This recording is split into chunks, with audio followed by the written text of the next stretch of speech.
bersama kami, terutama kepada pelajar-pelajar tingkatan 5 SPM 2021 yang akan bakal menduduki peperiksaan SPM nanti. Dengan tidak melengahkan masa, saya ingin menjemput Cikgu Abdul Ghani untuk memulakan sesi bengkel beliau. Dipersilakan Cikgu Abdul Ghani. Okey. Selamat pagi Michelle. Selamat pagi. Selamat pagi kepada semua pelajar, khususnya pelajar-pelajar SPM 2021. Jadi pada pagi ini sekali lagi saya berterima kasih kepada Sunway College kerana menjemput saya untuk sharing. Kita nak berkongsi ilmu berkaitan dengan sejarah, khususnya sejarah KSM. Yang sedia maklum, dalam perkongsian kita ini saya juga melalukan kehadiran rakan-rakan guru, pelajar tingkatan 5 dan ada juga pelajar tingkatan 4. Jadi sudah tentu perkongsian kita ini diharapkan, harapan saya lah pelajar boleh nampak pada skrin itu, harapan saya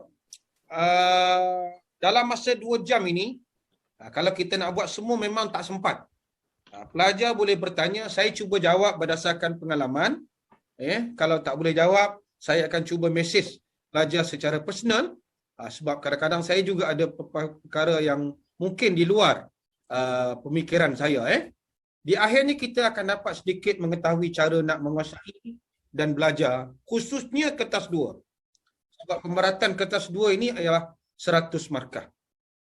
Berkaitan yang kedua adalah format yang terkini. Mungkin pelajar dah maklum, dah sedia maklum, ataupun ada lagi yang belum tahu. Sebab kita nak membezakan nanti bentuk soalan. Kertas 1 dan kertas 2. Yang ketiga, objektif dan harapan saya, pelajar di akhirnya dapat membezakan kaedah menjawab analitik dan holistik. Ini penting pelajar. Yang keempat, sedikit keban dan bimbingan serta kita menjawablah tajuk-tajuk yang terpilih. Dan yang terakhir, sekiranya ada Q&A dari pelajar lah. Jadi harapan saya dalam masa 2 jam ini kita dapat memeriahkan perkongsian kita di chat. Kalau pelajar tak faham, bertanya dan saya akan cuba membantu pelajar lah. Baik, sebelum saya bergerak lebih jauh, saya ni adalah Cikgu Abdul Ghani, tak jauh jauh daripada Sunway College ni, daripada Batu Gajah, Perak. Pelajar boleh melihat perkongsian saya di YouTube, Santai Sejarah, nama sama. Juga boleh lihat perkongsian di Facebook ataupun di Telegram. Dan kalau kita lihat di sini pelajar, banyak perkongsian-perkongsian yang pelajar boleh dapat sebenarnya. Hari ini kalau kita nak cemerlang, kita nak kuasai subjek sejarah, cukup mudah. Berbanding dengan zaman saya, zaman Michelle dululah. Zaman itu kita tak ada teknologi di hujung jari. Pada hari ini, pelajar gunalah buku teks semaksimum. Zaman dulu tak ada buku teks online. Hari ini dah ada online.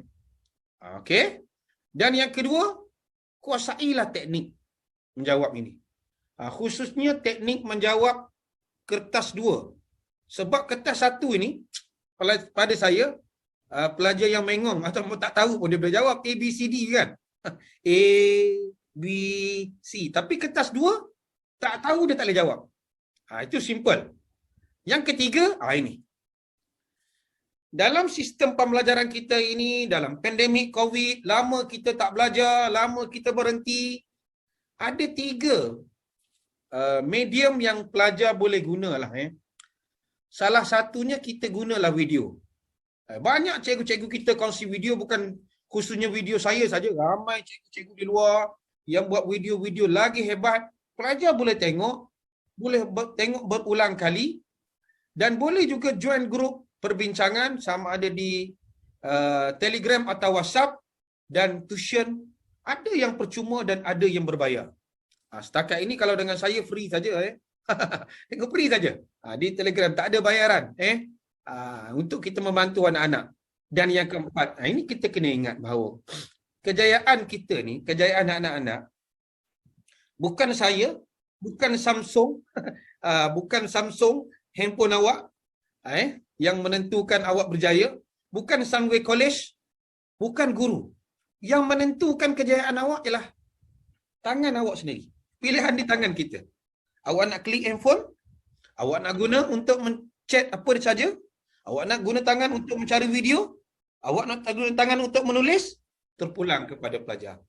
Jadi saya pada hari ini pelajar, ini antara video-video saya, pelajar mungkin dah ada yang dah tahu, mungkin ada lagi yang belum tahu. Saya berkongsi setiap subtopik. Pelajar mungkin boleh tengok kalau ada masa dan ruang. Ini tingkatan 4, ini tingkatan 5. Saya dah share sampai bab 7. Hari ini saya akan masuk 7.3 untuk membantu anak-anak menguasai setiap subtopik. Kalau anak-anak tengok, saya mengajar ikut subtopik. SP 7.1, 7.2. Dan kita tengok untuk kita berkongsi ini, saya harap anak-anak bolehlah tengok, komen dan subscribe channel saya dan komen. Kalau cikgu cakap terlalu laju lah, saya tak faham dan sebagainya. Jadi, macam mana kita nak faham anak-anak? Hari ini kalau kita tengok KSSM tingkatan 5, untuk lulus di peringkat sekolah, pelajar perlu dapat sekurang-kurangnya 56 markah. 56 markah. 56 markah ini termasuk kertas 1 dan kertas 2. Termasuk kertas 1 dan kertas 2. Jadi kalau pelajar nak lulus, kertas 1 sebenarnya minimum ialah 16. Kita letaklah 16. Bermaksud 40 lah kertas 2 yang pelajar perlu dapat. Itu kita nampak. Sebab kertas 1 40%, kertas 2 100%, campur 2 bahagi 100, dapatlah markah berapa pelajar hari ini. Jadi beza dengan kakak-kakak dan abang kita KBSM. Sebab dia ada persen. Kertas 2 berapa persen, kertas 1 berapa persen. Ini tak ada persen. Pelajar kena kuasai topik tertentu untuk lulus. Kalau nak lulus lah. Hari ini kita fikir lulus dulu, bukan cemerlang. Kalau nak cemerlang, lain ceritanya. Macam mana kita nak lulus? Hari ini cuba saya nak bantu pelajar. Macam mana kita nak memahami kaedah menjawab? Dah tentu kita tak dapat lari dan pelajar.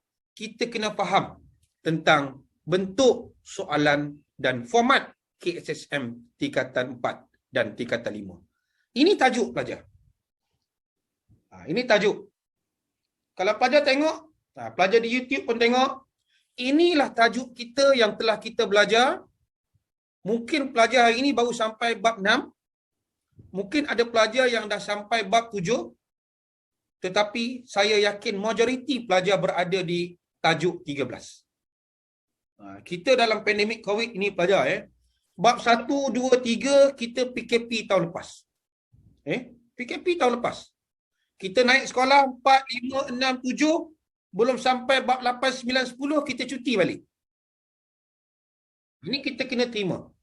Jadi saya simpati, tapi kita kena terima. Bukan kita saja, bukan negara kita saja menghadapi COVID, negara lain pun sama. Dan kalau kita tengok, tengok di sini pelajar. Tajuk kita ini, saya dah mudahkan pelajar. Ini ialah tajuk tingkatan 4. Kalau pelajar tengok di sini, dalam tajuk tingkatan 4 ni, tengok dalam tajuk tingkatan 4, pelajar akan nampak tajuk 1. Tajuk 1, pelajar perlu catat ni. Kalau nak catat, boleh catat lah. Tajuk 1, bab 1 dan bab 2 ini jangkaan saya lah. Jangkaan saya, jangkaan guru-guru lain. Di sini akan ada satu soalan. Satu soalan sama ada struktur atau esei. Ini anggakan kita lah. Sebab kita tak ada format yang sebenar lagi. Soalan macam mana. Dan soalan objektif 2 bab ini 2. 2. Bermaksud pelajar kalau kuasai di sini sudah dapat 14 ataupun 24. Itu kita nampak. Untuk tema tajuk yang kedua, kita ada berapa bab? Bab 3, bab 4, bab 5, bab 6. 4 bab. Kalau pelajar tengok di situ, banyak ada saya ingat ada mesej di chat tu ya. Okey. Kalau kita nak kuasai pelajar, suka saya ingatkan pelajar, tajuk mana yang pelajar nampak yang paling mudah, yang paling dekat dengan kita. Itu yang kita pegang dulu. Ada pelajar kata, "Cikgu, saya suka tajuk Jepun, cikgu." Kalau tajuk Jepun ni ialah tajuk yang kedua, perjuangan ke arah kemerdekaan. Di sini panjang. Mungkin sebab soalan tingkatan 4 ini dia akan ada 2 esei minima, 2 struktur wajib.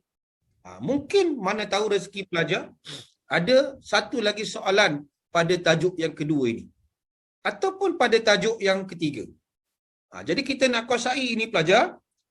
Kalau setakat nak lulus, kalau pelajar kata, "Cikgu, saya nak baca bab 7, 8, 9, 10." Okey, good. Kita pegang tajuk yang ketiga ini. Ini tajuk yang paling dekat dengan kita lah.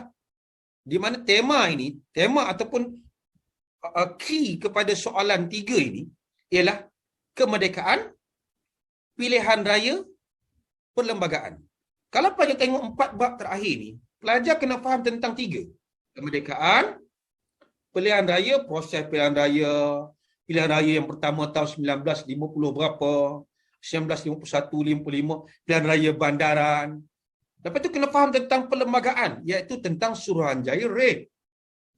Barulah kita pergi kepada kemerdekaan.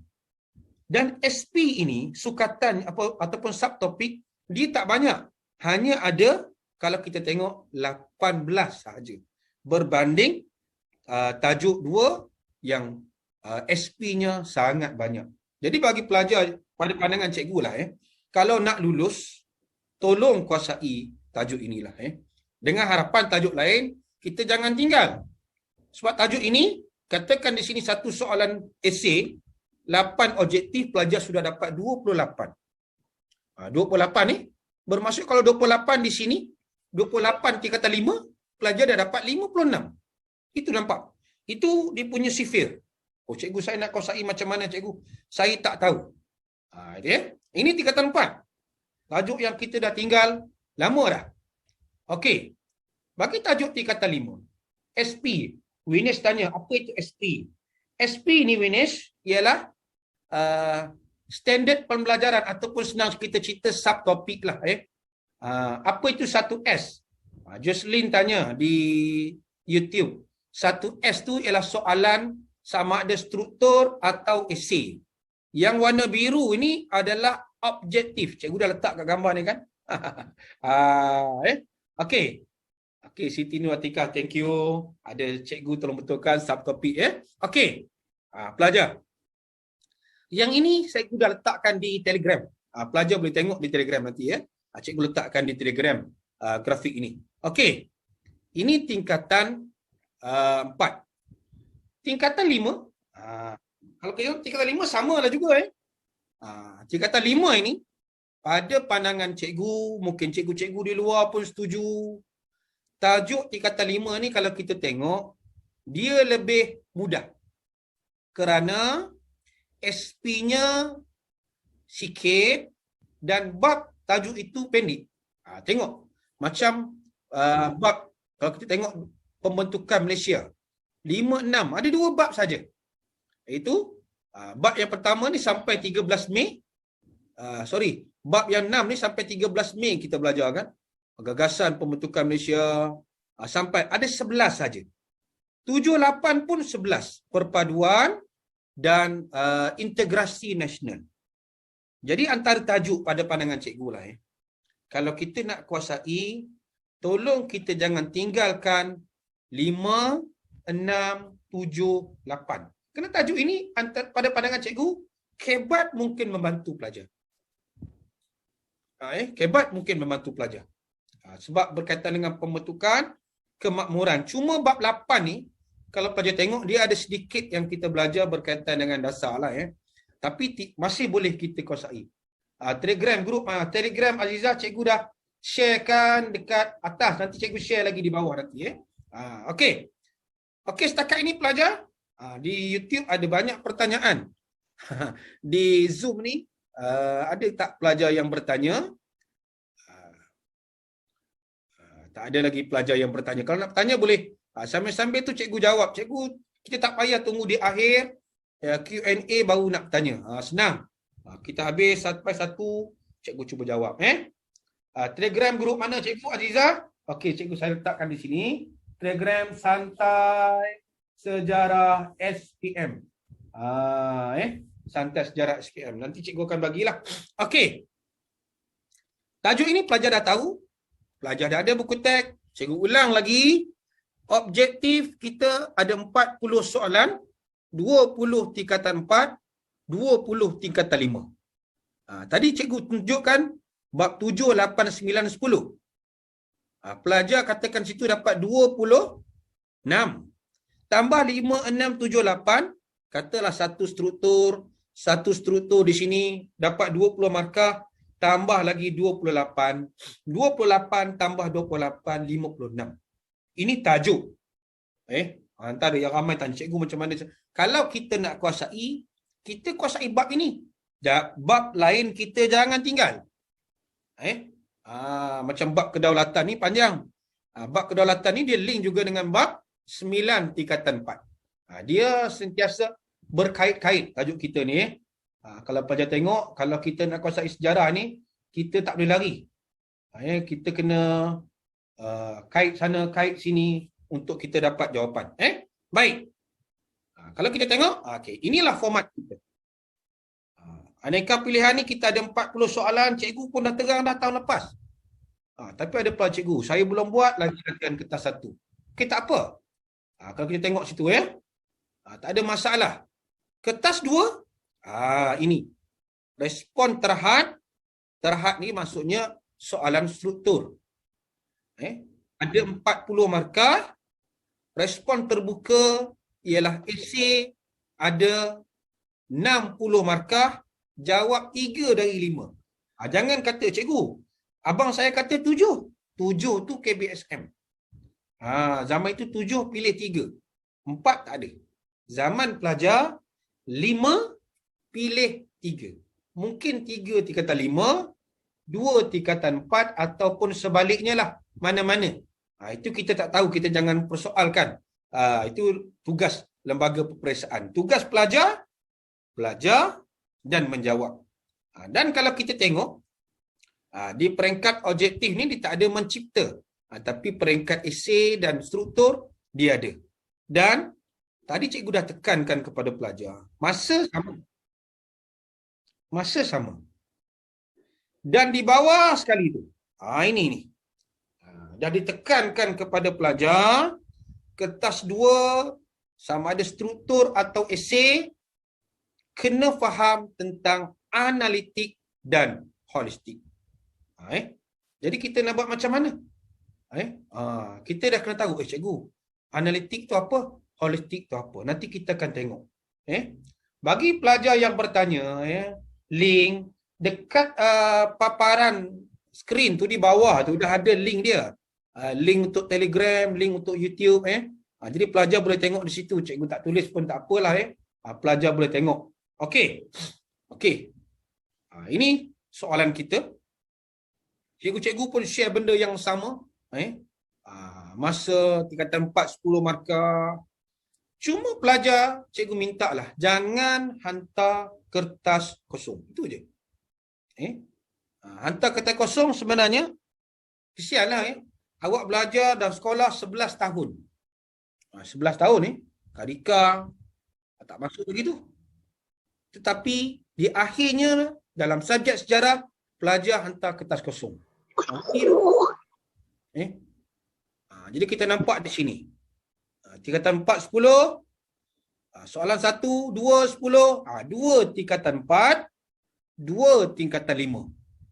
Sedangkan tajuk tingkatan 5 ni dia ada 4. Bermaksud 2 yang akan keluar soalan struktur. 2 lagi mungkin esei. Tingkatan 4 ada 3 tajuk. 2 tajuk struktur. 1 lagi tu mungkin esei. Dan ada juga tajuk struktur itu dia akan keluar dalam esei. Okey, setakat ini ada pertanyaan pelajar? Cikgu ada tip pembagian masa untuk kertas 2. Okey. Kertas 2, okey, berkaitan dengan masa ni, pelajar yang bertanya, terima kasih Nur Syabani Hamzah. Kalau kita tengok dari segi struktur dan esei. Esei 25 minit. Kalau kita tengok esei 25 minit untuk esei. Cikgu conteng di sini.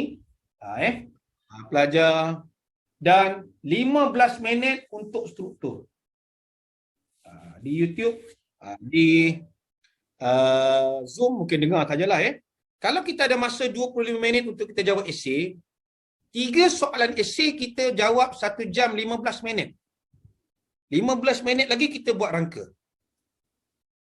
Struktur, kalau satu soalan kita 15 minit, 15 darab 4 ialah 1 jam. Kita nampak situ 1 jam kalau kita tengok di situ.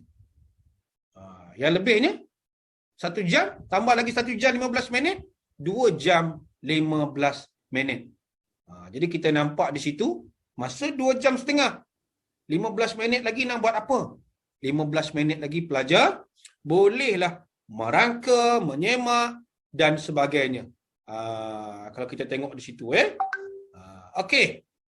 Itu berkaitan, saya menjawab kot soalan yang ditanya oleh rakan di YouTube. Okey, good. Cikgu, esei kalau tak ingat fakta macam mana? Darwis tanya. Esei kalau tak ingat fakta, kita masih boleh dapat markah, khususnya kuasai kebat tu. Ingat kebat, struktur kebat, katakanlah kita anggapan satu soalan C tu kebat. 4 kali 4, 16 markah. Dan soalan esei kita anggaplah C tu kebat, 8 darab 3, 24. 24 tambah 16, kita ada berapa? Kita sudah ada lebih kurang dalam 40 markah. Untuk soalan kebat saja. Menguasai kebat itu pun sudah membantu pelajar untuk terus. Jadi, janganlah tak ingat fakta terus. Janganlah tak jawab soalan A dengan B. Soalan A dan B itu banyak membantu pelajar. Okey. Menjawab soalan Darwis. Okey, good. Ini contoh soalan. Cuba kita tengok soalan macam ini. Selalunya cikgu kita bagi tahu. Ini contoh soalan berkaitan dengan tajuk apa ni? Rundingan baling. Bab 5 atau bab 4 tingkatan 4. Dia berkait tu. Nyatakan pihak. Nampak soalan ini dia kata nyatakan pihak. Pihak tu hanya menanyakan soalan berdasarkan gambar ini saja. Di luar daripada gambar tak boleh. Jadi kita nampak situ. Kata nyatakan pihak yang terlibat dalam rundingan tersebut. Siapa? Kotak 1 pihak mana? Kotak 2 pihak mana? Dan soalan huruf Roman biasanya pelajar jawab pendek tapi ayat lengkap. Itu kalau teknik menjawab kita tekan ke itu. Teknik menjawab. Kalau soalan kedua, mengapa rundingan tersebut diadakan? Mengapa? Adakah ini kebat? Tidak. Dia tanya, mengapa rundingan? Rundingan apa? Rundingan baling. Diadakan. Kita nampak. Rundingan baling diadakan kerana, itu kita sambung. Kalau kita nak jawab. Dan C kita nampak. C ni kebat lah. Itu kita langkah-langkah untuk menghalang perkembangan ideologi yang menggugat keselamatan negara perlu diberikan ulasan. Ulasan saya, ideologi apa? Mungkin kita tengok ideologi nak menubuhkan sebuah kerajaan yang lain. Ataupun dulu kita ada kerajaan Daesh, nak tubuh Daesh kan? Kita pernah ada banyak fahaman-fahaman. Macam mana kita nak menghalang perkembangan ideologi ini? Pertama melalui pendidikan. Bila kita ada pendidikan agama yang kukuh, pendidikan agama yang kuat, maka datanglah macam mana pun kita ada satu halangan. Ada border yang menghalang. Kita kena banyak baca. Apa lagi jawapan? Banyak membaca. Kita jangan tertutup minda kita. Bila kita banyak baca, kita tahulah di luar sana apa yang bagus, apa yang betul, apa yang salah. Okey, kita tengok soalan di chat. Cikgu, insurans maksud insurans bukan insurans. Inferen. Inferen tu kesimpulan. Good. Tengok soalan di Zoom ni bertanya, Inference tu kesimpulan. Kalau tak sempat jawab soalan esei, kena tolak markah. Memang tolak lah, tak jawab. Bukan tolak markah. Tak ada markah lah. Tolak ni kalau awak jawab, salah. Tolak lah. Tak ada markah lah. Okey. Kalau jawab lengkap macam mana untuk soalan 1? Soalan 1 ini dijawab lengkap, pendek saja. Kita jawab pendek sahaja. Bermaksud kita jawablah dengan ayat lengkap tapi pendek. Berbeza dengan soalan esei. Tengok. Pelajar dapat soalan esei masa 90 minit. Kalau kita tengok situ, okey, Hafizul tanya tip untuk kebat. Lepas ni kita masuk, Fizul. Belum masuk lagi, sabar. Boleh ada letak kopi di sebelah dulu. Lepas ni kita akan masuk kebat. Sekarang kita masih di peringkat awal berkaitan dengan soalan struktur, respon terhad dan respon terbuka. Kebat belum sampai, Fizul. Cepat benar macam nak habis tadi. Baik. Respon terbuka, nama pun respon terbuka, pelajar kena open minded. Kena banyak baca. Kena banyak ulang kaji. Fernando tanya, cikgu adakah penulisan penting dalam esei? Kita memang jawab esei dalam soalan esei ni, nama pun esei lah dan tidak digalakkan pelajar jawab dalam bentuk point form. Walaupun point form tu ayat tu lengkap, kita tak tahu skema tu macam mana. Jadi pelajar kena berlatih lah. Jawablah macam BM, ada intro. Jawablah macam sedikit ada kata hubung, penanda wacana dan sebagainya. Nanti kita masuk. Kebanyakan pelajar ni yang bertanya ni, kebanyakannya dia dah tahu. Macam Jafarullah. Cikgu, inference tu kesimpulan ke? Yalah. Kesimpulan. Good. Banyak pertanyaan. Cikgu hari ni buka 2 device ni. 2 laptop buka. 3 sekali dengan handphone. Ada pelajar bertanya dia handphone. Tak apalah, kita hari ni kan kita nak sharing. Nak bertanya tak apa. Okey. Ini contoh kita 2. Cuba pelajar tengok. Kalau pelajar tengok di sini, ini ialah bab 1. Berdasarkan raja di atas, jelaskan sistem pentadbiran. Nama sistem itu. Sistem pembesar 4 lipatan. Dapat 1 markah. Di mana sistem ini, cerita ke baru kita masuk uraian. Dalam sistem pembesar 4 lipatan tu apa ada? Tu kita nampak. Okey. Soalan A, fakta. B, fakta. Dan C, kita tengok ialah kebat. C tu kebat lah. Kesultanan Melayu Melaka asas kepada bina negara hari ini. Ya, asas lah. Khususnya berkaitan dengan raja. Sambung sampai hari ini kan. Kalau kita tengok tugas-tugas yang ada dulu di zaman itu pun, hari ini masih ada. Macam bendahara. Hari ini umpama Perdana Menteri. Asas lah tu. Dalam sistem itu. Okey. Ada lagi yang tanya tu. Ya, cikgu guna perdana bacaan good. Cikgu esei 8 markah, ada tips tak cara nak jawab? Nanti kita akan sampai. Belum sampai lagi ni. InsyaAllah. Good. Banyak pertanyaan ni. Okey. Kita tengok ada tak pertanyaan di Zoom. Cikgu, yang penting untuk jawab esei adalah fakta atau perkataan yang banyak. Bukan perkataan, Tanusha. Fakta. Fakta, huraian, contoh. Kalau ada benda itu, dia mempengaruhilah. Kalau ayat banyak, sampai 3 muka surat kita buat, udah macam mini tesis tapi tak ada menjawab soalan, tak boleh. Pada bahagian esei, kena pilih 3 soalan yang ABC atau nombor soalan. Okey, baik. Nur Janah tanya, cikgu pada bahagian esei kena pilih 3 soalan yang ABC. Ya. A, apa dia? Jawab. Kalau tulis, situ kita nampak.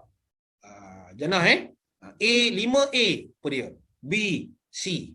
Tapi kalau dah tak tahu semua, pastikan kita jawablah semua C. Dengan harapan membantulah pelajar-pelajar kita untuk mendapat markah yang baik. Itu kita nampak. Okey. Okey, setakat ini. Bagus. Banyak pertanyaan di YouTube, banyak pertanyaan di di chat. Baru kita masuk di sini ni. Jadi cikgu, Intan pula tanya, kalau esei tak kisah, ini bukan karangan. Yang penting kalau soalan itu dia nak 6 markah, kita bagilah sekurang-kurangnya. Kalau jelaskan ni, jelaskan. Nanti kita tengok soalan. Cikgu ambil contoh soalan ini. Bagaimana undang-undang tersebut dapat memantapkan sistem pentadbiran? Dia nak undang-undang. Kalau pelajar tengok soalan ini, dia nak undang-undang. Ada 2 undang-undang ini. Di sini pelajar kena jawab tentang hukum kanun Melaka dan undang-undang laut Melaka. Minimum 3 hukum kanun, 3 undang-undang laut. Kita kena huraikan situ. Lebih tak apa. Jangan kurang daripada soalan itu. Itu kita tengok. Kita tengok kepada soalan. Bukan kita tengok pada jumlah perkataan yang kita jawab. Okey. Apa beza fakta dengan contoh? Ada beza lah. Macam ni fakta tu contohnya hukum. Kita katakan bagaimana undang-undang memantap hukum kanun Melaka. Hukum kanun Melaka ialah undang-undang di darat. Kena cerita sikit. Manakala undang-undang laut Melaka hanya nampak. Ada beza situ, itu fakta lah. Kalau kita bagi contoh undang-undang laut, contohnya cikgu jawab esei mesti contoh ke? Yang biasanya kalau ada contoh lebih bagus dan mengukuh jawapan kita. Kita tengok itu ya. Okey. Baru habis satu bahagian pelajar. Kalau kita tengok di situ pelajar, kalau kita nak kuasai, cikgu ulang balik. Pastikan respon terhad 4 soalan.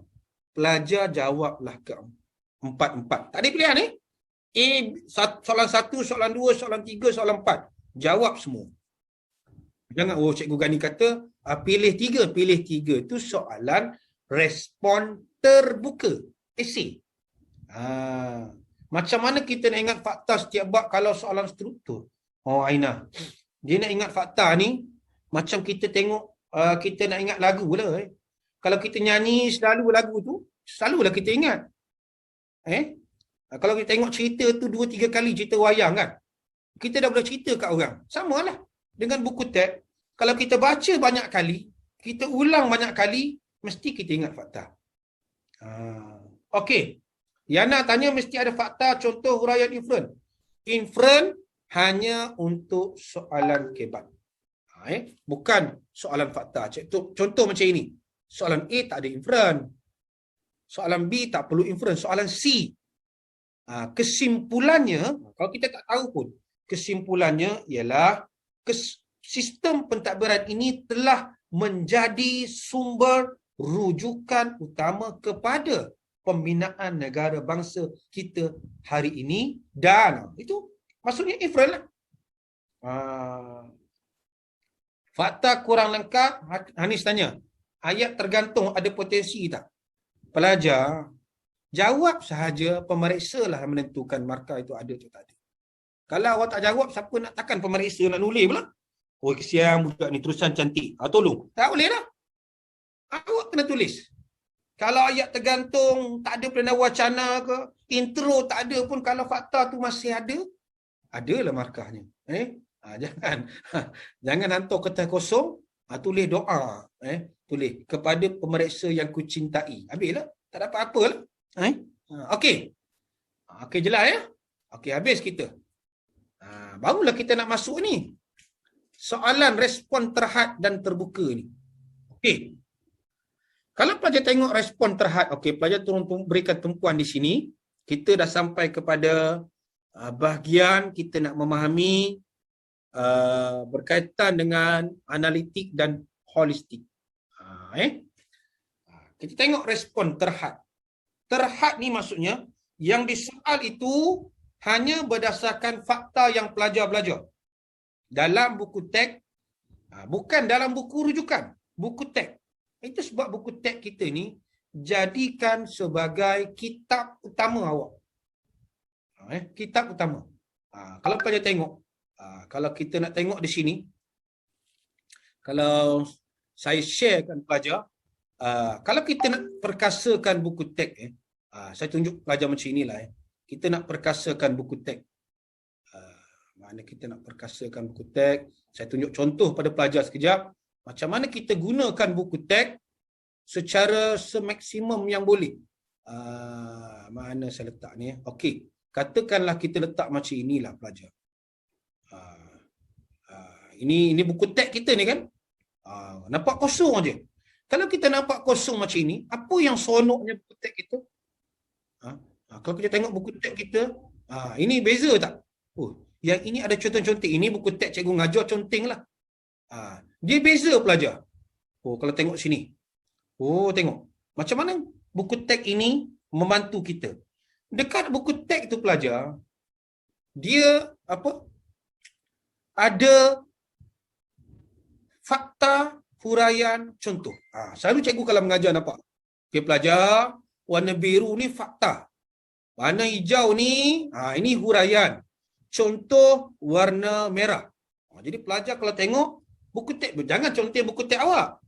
Conteng buku teks online tu. Mungkin awak dah print atau nota awak print. Macam ini bila kita nak baca, kita pun seronok.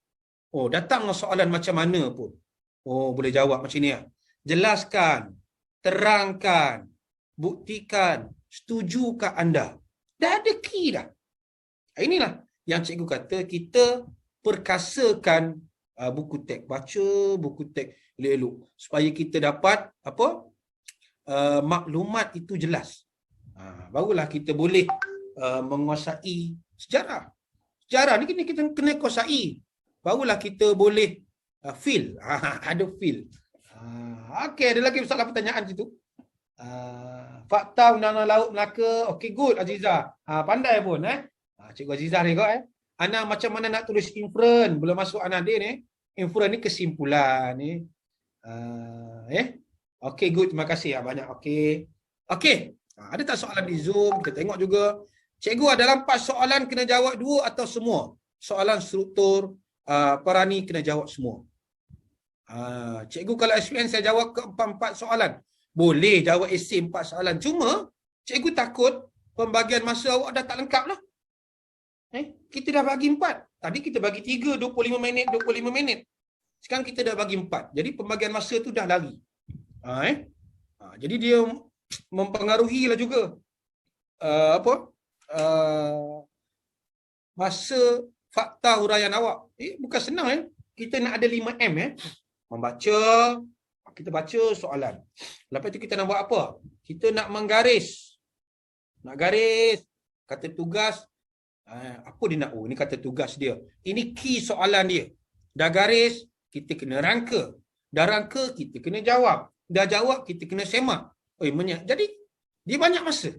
Kalau pelajar dah jawab soalan esei sampai 4 atau 5, jadi dia dah mempengaruhi masa awak. Okey jadi perkasakan buku teks, insya-Allah kita boleh. Good. Kita tengok di sini. Bentuk soalan, tindakan pelajar. Nampak yang bawah yang hijau ni. Dia kata bezakan huruf Roman dan esei. Nanti kita tengok.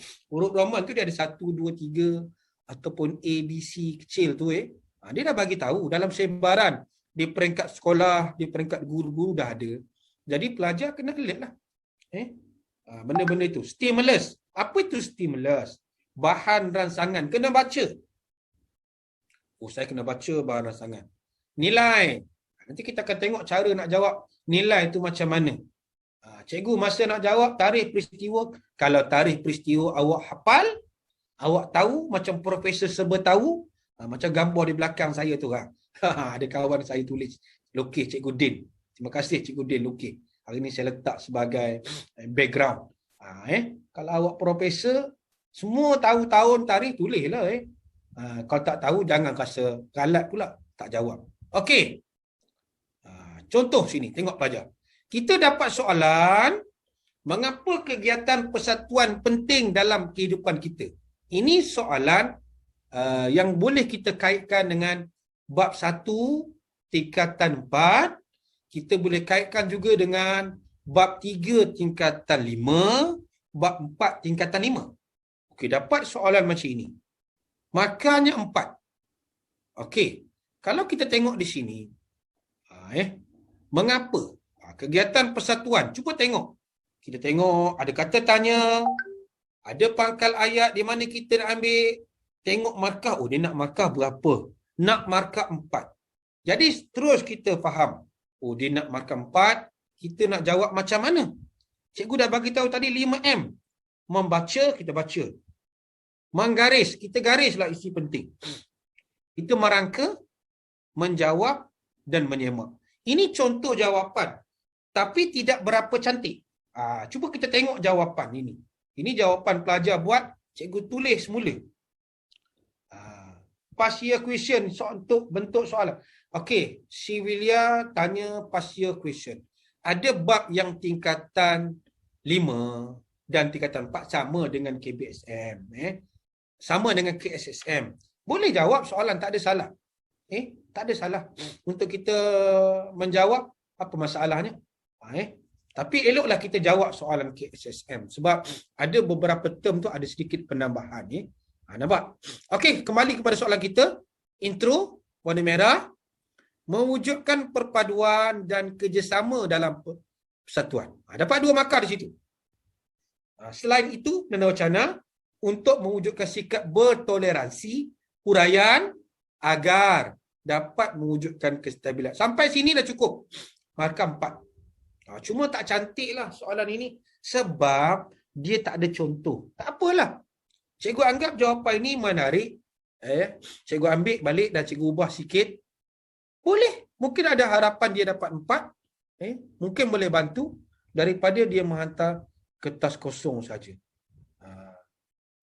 Soalan bertanya, SPM keluar tingkatan 5 dan tingkatan 4 saja.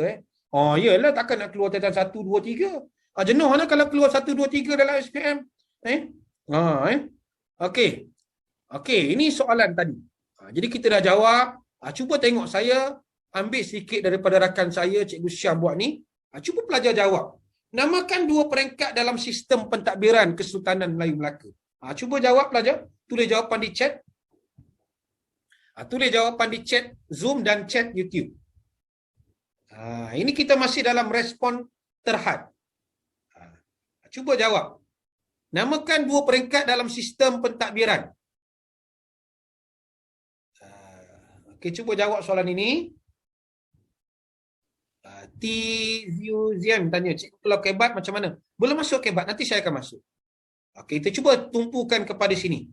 Namakan 2 peringkat dalam sistem pentadbiran Kesultanan Melayu Melaka.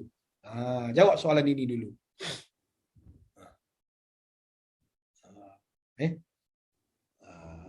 Ada yang jawab apa tu? Undang-undang laut, peringkat pusat, peringkat jajahan. Good. Parwazi jawab berpusat, jajahan. Kita tengok di Zoom, peringkat pusat dan jajahan. Good. Kalau kita tengok di situ, pelajar. Pentadbiran pusat. Good. Bagus pelajar yang jawab. Satu lagi jajahan. Maksudnya pelajar dah bersedia. Pelajar dah baca. Okey. Peranan utama 4 pembesar utama ni. Ini jangan tak tahu ni. Bendahara sama dengan jawatan Perdana Menteri kita ini. Kalau kita tengok, apa tugas bendahara?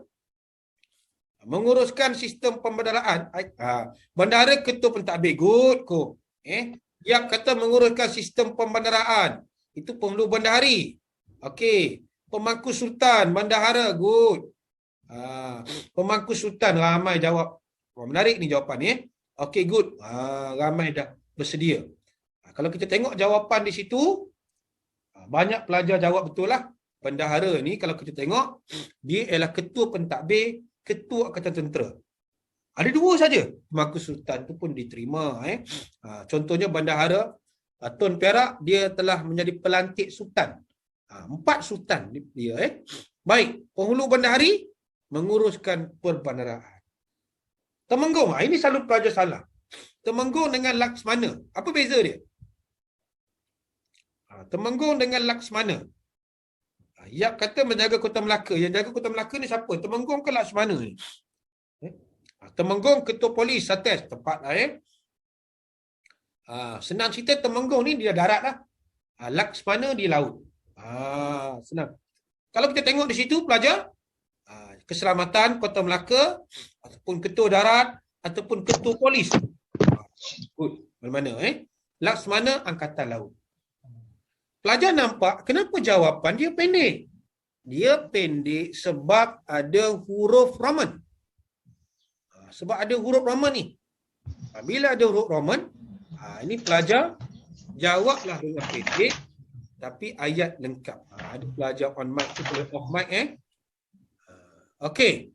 Dan soalan kebat. Jelaskan faktor mempengaruhi keuntulan. Maksudnya soalan sini, apa faktor yang menunjukkan Melaka ini jadi agung? Apa faktor? Ada pelajar tolong off mic Cikgu kalau nak jawab soalan ni patut tulis 2 jawapan itu atau sahaja. Jawab lebih tak apa form. Jangan kita risau. Sebab tapi jawapan satu saja, jawab lebih. Kalau kita takut kita jawab lebih. Okey. Okey, kita jawab sekarang, kita pergi pada soalan C. Dia nak faktor saja Maksudnya fakta saja. Faktor yang mempengaruhi keunggulan pentadbiran Kesultanan Melayu Melaka ialah kalau tengok situ. Hubungan baik ataupun ketaatannya sultan dengan pembesar. Pembesar taat pada sultan. Kita tengok contohnya dalam peristiwa Laksmana hantuah Mandarhaka. Bendahara bunuh Laksmana kan. Oh hebat Mana kita nak jumpa sebab pantang anak Melayu Mandarhaka kan. Ini antara jawapan-jawapan dia lah. Yang pelajar perlu jawab dalam esei lengkap. Tapi bukan jawab macam ni. Kena jawab dalam esei lengkap. Ini soalan respon terhad. Kita tengok sistem pentadbiran. Lawina good. Sistem pentadbiran yang teratur, bentuk muka bumi, faktor penting yang mempengaruhi. Kena hati-hati tu Sebab dia kata pentadbiran, jadi bentuk muka bumi tu memang tak kena.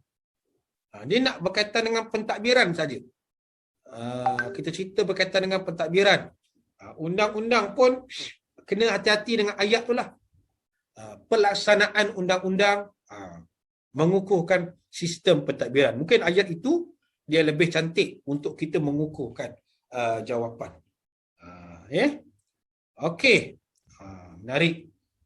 Di YouTube pun agak menarik juga. Contoh soalan esei, setiap fakta perlukan contoh. Kalau ada contoh ni, tulislah contoh. Kalau ada contoh, buat contoh. Kita jawab mana yang boleh kita jawab. Kita jangan hantar kertas kosong. Yang penting kita jawab. Sekarang masalah pelajar hantar kertas kosong.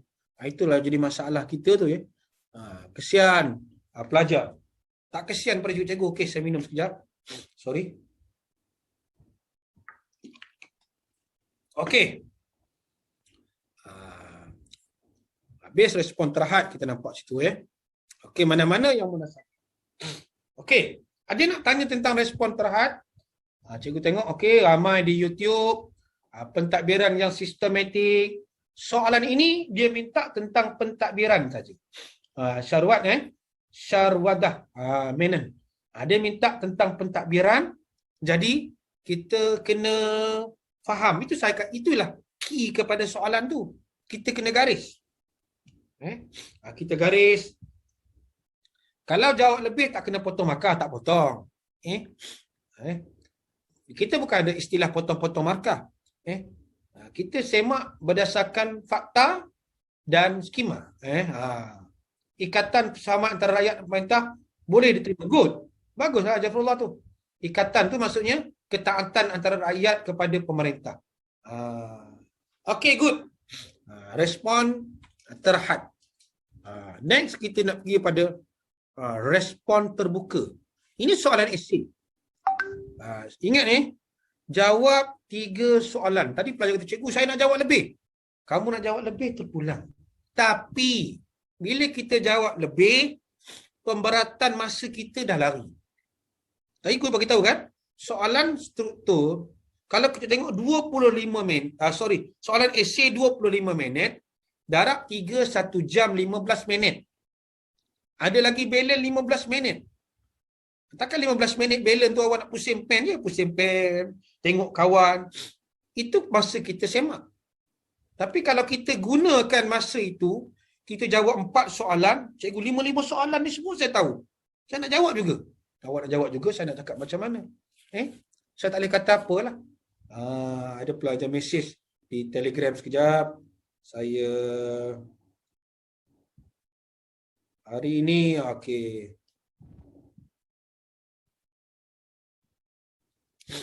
Okey, okey. Kita masuk respon terbuka.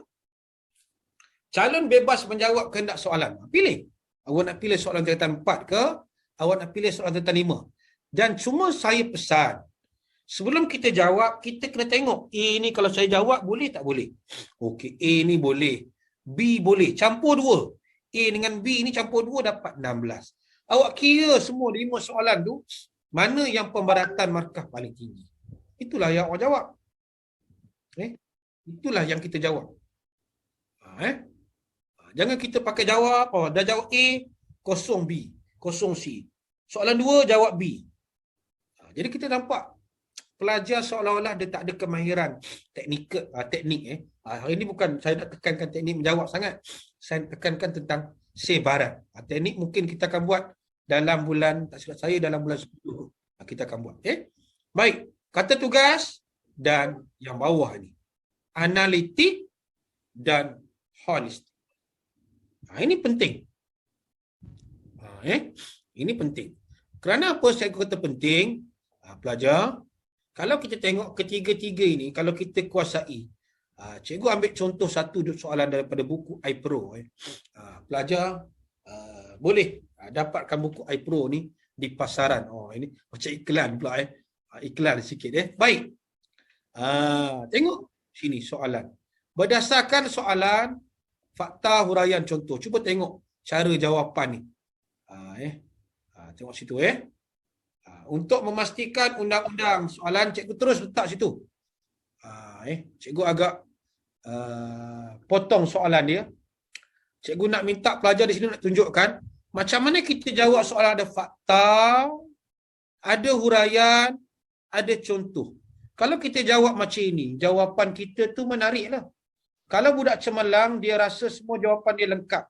Lepas tu dia nak jawab lebih, dapat ke markah cikgu untuk jawab soalan keempat. Itu cikgu Zaleha tadi. Saya persana saya gitulah. Kalau dia nak jawab, boleh. Tak salah, 5 pun boleh jawab.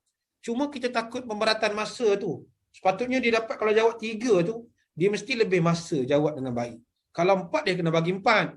Kalau 5 dia dah kena bagi 5. Tapi kalau pelajar cemerlang dia nak jawab je. Dia ngelupung ngelejat semacam je. Tak jawab tu dia rasa apa? Rasa tak puas hati. Rasa macam nak koyak-koyak kertas. Jawablah. Tak boleh tidur pula. Jadi kita tengok cara-cara kita menjawab esei ni. Ada fakta, ada huraian, ada contoh. Ini saya laju sikit lah. Ini saya lajukan sikit. Sebab kita nak pergi pada bahagian soalan nanti. Contoh. Okey. Jadi saya dah bincangkan kepada pelajar 2 benda utama. Satu berkaitan dengan bentuk soalan. Respon terhad, respon terbuka. Panjang kita tengok. Kita dah kena bezakan. Pelajar kena jawab dan pastikan jawapan kita betul menepati kehendak soalan. Tetapi pada saya, antara yang paling penting untuk pelajar kuasai ialah kebat. Ini 2019 bahan ni. Lama saya masukkan balik. Kita kena faham kebat ni apa. Cikgu, kebat ni apa? Kebat ini, dia akan membantu pelajar jawab soalan. Khususnya pelajar yang ada kemahiran M. M tu apa? Dia kemahiran membaca dia tinggi. Kemahiran menguasai fakta. Kemahiran mengingat fakta dia tinggi. Kebat mempengaruhi. Tapi kalau dia tak boleh baca, dia tak akan jawab kebat. Fakta pun dia tak jawab. Jawab kebat macam mana? Dan kita tengok sini. Kebat, dia namanya luar kotak. Melangkaui bahan buku kita. Maksudnya mungkin daripada akhbar, mungkin daripada sumber-sumber mana, tapi sumber sahih diletakkan sebagai stimulus untuk bantu pelajar jawab. 2, dia ada bahan rangsangan. Nanti kita tengok. Saya buka. Bahan rangsangan untuk membantu pelajar. Dia ada bahan rangsangan. Itu kita panggil sebagai stimulus. Yang ketiga, inilah.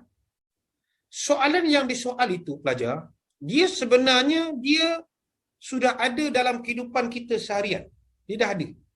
Cuma tugas pelajar, disiplin kita macam mana kita nak menyelesaikan soalan itu. Itu kita kena faham tu ya. Haniscape, target yang paling banyak menyumbang markah. Good. Okey. Konteks bukan lazim. Luar lah. Aras pemikiran cikgu lajukan. Okey. Contoh soalan macam inilah pelajar. Kalau pelajar nampak. Ini antara contoh soalan respon terhad. Respon terhad. Mengapa hubungan pemerintah dan rakyat penting mengekalkan? Tadi pelajar kaitkan. Bila hubungan rakyat dengan pemerintah tu baik, secara tidak langsung Melaka semakin gah di mata dunia. Itu kita nampak. Sekarang kita nak jawab itu. Bila hubungan rakyat dengan pemerintah baik, apa jadi? Pentadbiran akan semakin teratur. Bila pentadbiran teratur, ini kebat ya. Dia berkait dengan ekonomi. Pentadbiran bagus, ekonomi kita akan berkembang. Pentadbiran bagus, ekonomi berkembang, tengok pula sosialnya. Hubungan masyarakat semakin rapat dan hidup bersatu padu. Secara tak langsung, nampak? Kita nak kaitkan dengan kedaulatan ni. Ia dapat mengekalkan kemerdekaan negara. Selalunya kebat ini pelajar. Kalau kita tak tahu, selalu cikgu ingatkan pelajar. Tolong tengok kepada faktor ekonomi, politik, sosial. Dia banyak berkait di situ. Cuba kita tengok di sini pelajar. Pelajar pun nampak soalan tu kan. Tanggungjawab bersama. Keselamatan negara semakin kukuh. Hubungan erat. Politik stabil. Samalah. Kalau kita faham dari segi politik, faham dari segi ekonomi, faham dari segi sosial, kita akan dapat jawab itu. Itu. Hati-hati itu sebagai tip juga tu kalau jawab macam ni, Tadi itu gunanya kita ada kemahiran. Yang ketiga itu merangka. Membaca, menggaris, merangka. Kalau kemahiran itu ada, pelajar boleh jawab dengan baik. Itu. Okey, cuba jawab soal ini pelajar. Tulis. Ini baru belajar. Kita belajar dalam bab 3. Kita belajar dalam bab 9. Kita belajar dalam bab 4. Tingkatan 5. Okey. Cikgu minta pelajar cuba tulis fakta saja. Keluarkan fakta dulu. Institusi raja berperlembagaan di negara kita hendaklah dipertahankan. Okey, cuba pelajar keluarkan fakta. Keluarkan fakta. Kalau ada. Keluarkan fakta kepada soalan kita ni dulu. Cikgu tunggu. Take time. Tengok pelajar keluar. Institusi raja berperlembagaan negara kita hendaklah dipertahankan. Berikan alasan anda. Hafizul. Kertas 3. Cikgu Gani. Kertas 3 sejarah dah tiada dalam. Tak ada. KSSM tak ada 3. KSSM hanya ada kertas 1 dan kertas 2. Okey, Darwis kata. Raja sebagai lambang agama Islam. Okey, bagus. Jadi ada uraian di situ. Ia sejajar dengan kita apa? Islam sebagai bagus cerita itu. Raja berkuasa mutlak tak boleh lah. Hanis, raja sebagai lambang perpaduan. Good, Hanis. Jawapan pertama Hanis kita tak terima lah. Okey. Kalau di Zoom, kita tengok jawapan di sini. Lambang perpaduan. Imej negara dapat diperkara hal ini negara kita mempunyai 9 orang sultan. Negara lain mempunyai salah Syarwin. Negara lain mana ada sultan? Kena betulkan jawapan tu Syarwin.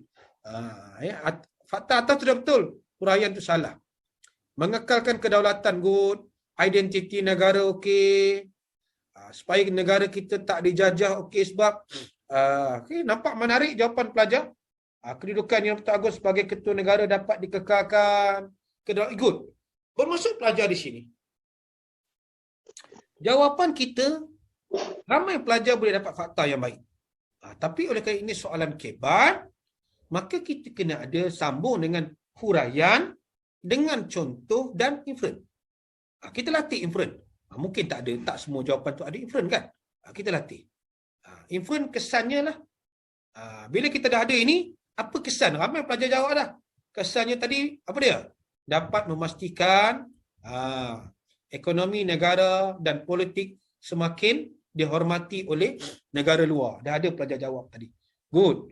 Ramai dah pelajar bagi influence yang baik. Okey, raja sebagai lambang Nuraya. Good. Kalau kita tengok di sini pelajar, itu kita faham soalan ini. Dia pelajar kena faham institusi raja. Itu key dia. Bila pelajar dah faham, kalau kita tengok, fakta dia apa? Oh, dia nak berkaitan dengan kenapa institusi itu dipertahankan. Huraian dia. Huraian mesti kaitkan dengan fakta yang kita bagi tadi. Kalau kita katakan raja sebagai lambang perpaduan. Di mana tu nak masuk huraian lah. Raja memastikan semua kaum di Malaysia yang terdiri daripada pelbagai kaum, contoh bagi contoh pelbagai kaum pula. Apa dia? Itu huraian. Huraian dia menerangkan kembali kepada fakta tadi. Baik. Bila kita dah ada, barulah kita bagi contoh. Contoh mesti berkait. Dan yang terakhir, barulah kita masuk kepada inference. Kesimpulannya, bila ini kukuh, apa jadi kepada negara kita? Negara kita semakin dihormati, semakin dipandang tinggi. Negara kita akan semakin masyarakat, nampak? Satis kata masyarakat dapat hidup dengan aman dan damai, tidak takut dengan serangan negara lain. Good. Takut buat apa? Sebab negara kita dah bersatu padu. Bagus. Atik kata supaya negara kita tidak menjadi huru-hara. Itulah raja ini sebagai lambang. Good, pelajar. Nampaknya pelajar hari ini sebenarnya sudah menguasai fakta dengan baik. Cikgu, kenapa cikgu banyak guna bab 1? Bab ada pelajar sebahagian kecil kita dalam 15 ke 20% yang berada dalam kelas kita hari ini ialah pelajar tingkatan 4. Jadi tak adalah cikgu ambil tajuk tingkatan 5. Tapi cikgu kaitkan juga dengan tajuk tingkatan 5 yang pelajar sedang ataupun telah belajar. Okey. Dapat jawab dengan baik. Bila kita dapat jawab macam ini, jawab dalam esei. Jangan jawab dalam bentuk poin. Seeloknya setiap perenggan ada fakta, huraian dan contoh. Itu senang.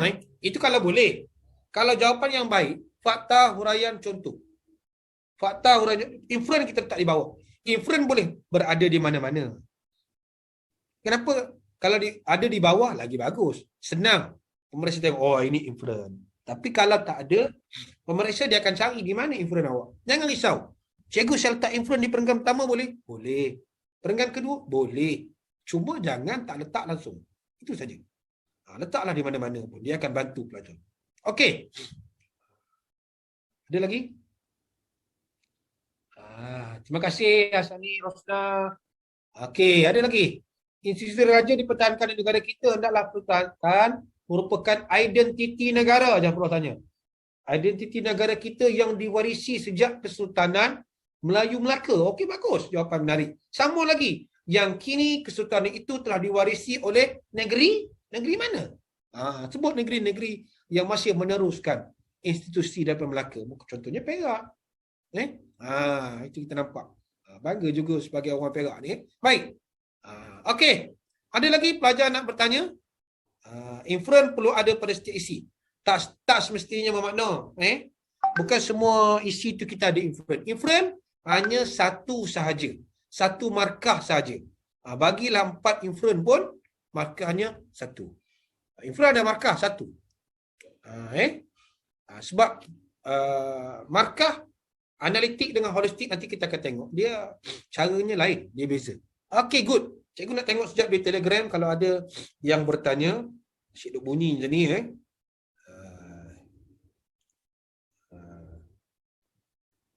Okey, kita tengok. Okey, tak apa, kita jawab kemudian ya. Good. Okey, kita nampak di sini. Jelas. Okey, pelajar. Kita dah habis 2 tu. Kita dah habis berkaitan dengan akibat. Kita dah habis berkaitan dengan respon terhad dan respon terbuka. Good. Saya buka ruang soalan kalau pelajar nak bertanya, sama ada di YouTube ataupun di Zoom. Ya, para ni influence satu saja. Satu saja. Okey, boleh kemukakan soalan, tulis di chat ataupun boleh on mic. Kalau nak on mic, on dan off. Tapi di YouTube tak boleh on mic dah. Okey. Kalau ada yang nak bertanya, kita dah habis separuh dah. Masa sekarang 10:07 minit. Pelajar-pelajar yang nak bertanya soalan, you can buka ke mikrofon dan boleh tanya soalan. Kita dah habis separuh. Kalau tak faham, tanya. Apa yang saya cerita pada pelajar ni, kebanyakannya saya dah buat dalam bentuk video. Pelajar boleh tengok di link di bawah tu. Di YouTube Santai Sejarah SPM. Saya dah ada letakkan banyak video berkaitan dalam kaedah menjawab ini. Kaedah analitik, kaedah holistik, macam mana kaedah nak jawab respon terbuka. Saya juga buat lebih kurang dalam 45 bimbingan menjawab. Kalau pelajar tengok di channel saya, macam mana kita nak jawab soalan supaya menepati kehendak. Okey, ada soalan ni. Wong dia tanya, cikgu macam mana nak tulis inference? Belum masuk lagi, Wong. Lepas ni. Inference, Jangan risau. Okey.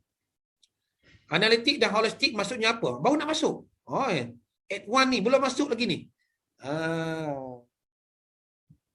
Okay. Di YouTube, kita tengok. Apakah contoh inference? Inference tu kesimpulan. Good. Cikgu, kalau undang-undang berteraskan syariat Islam, boleh. Okey, cuma jangan kata undang-undang Islam saja. Cikgu kena tulis atau huraian. Cikgu contoh kena tulis atau huraian dah cukup. Dalam 4 markah tu Syawiana, keseluruhan itu kalau boleh ada fakta, huraian, contoh. Dan kalau ada influence dikira sekali dalam itulah. Kalau tak tulis Fatimah, kalau tak tulis, kalau ada skema berbentuk holistik, maka dia mempengaruhilah markah. Pelajar yang menjawab fakta saja, aras mana? Fakta huraian, aras mana? Fakta huraian contoh, aras mana? Fakta huraian contoh inference, aras mana? Dia ada aras. Dia bukan F1, F2 macam analitik. Ini yang kita nak masuk ni. Pelajar kena tahu juga tentang skema-skema itu. YouTube mana? Dekat bawah ni, Cheng Neng Hao. Dekat bawah tu cikgu dah bagi link YouTube tu kan. youtube.com/santai sejarah SPM. Okey. Okey. Good. Boleh share slide ini dalam Telegram, senang nak buat. Okey? Ada masalah Ana? Saya akan share dalam grup Telegram. Ada yang saya dah share. Ada yang saya dah share dah pun. Tentang beberapa slide ni saya dah share dah untuk mudahkan pelajar. Okey, good. Terima kasih pelajar. Okey, satu lagi. Nusyabani Hamzah tanya, kalau soalan 8 markah, fakta 2, huraian 3, contoh 2. Ini soalan kebat kan? Bolehlah tu. Jawab biar lebih, jangan kurang. Jawab biar lebih. Macam kita makan. Makan biar banyak, jangan sikit. Sebab kita makan nak banyak. Jawab nak sikit dia, mana boleh. Kalau kita jawab macam itulah kita biar over. Biar kita tamak dalam menjawab soalan. Orang kata tamak ni selalu rugi. Tapi dalam menjawab soalan, tamak tak rugi. Tamak baru bagus. Okey. Kita tengok last soalan di Zoom kalau ada. Cikgu, untuk jawab soalan kronologi, kena ada tahun dan tarikh. Itu lebih membantu, Tanusyan. Lebih membantu. Tapi kalau tak dapat tahun dan tarikh, kalau kita dapat buat by perenggan pun, pemeriksa tu dia faham. Oh, ini perenggan ni dia cerita tentang tahun yang lain. Nah, ini next tahun yang lain. Itu pun boleh. Sebab bukan semua ada kemahiran mengingati tahun. Okey, good. Kita tengok seterusnya. Analitik dan holistik. Ini yang ketiga ni.